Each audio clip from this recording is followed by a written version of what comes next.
So this video is just for those of you who are going to print out the notes packet.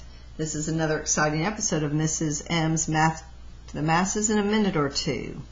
So triangle similarity will be the topic for our next unit, and the pages, when you line them up after printing them out and trimming them, should have corresponding angles and sides, ratios, proportions.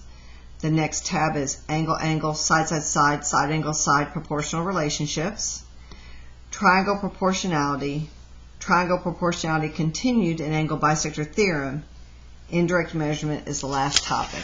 On the inside, just going to show you what this will look like. So you make sure you've got your notes packet put together correctly. When you flip it up, you'll see this. More examples to work.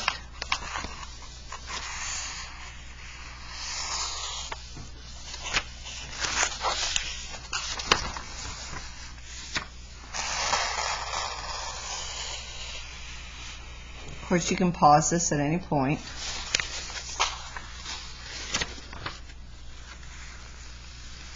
And write down the last examples on indirect measurement.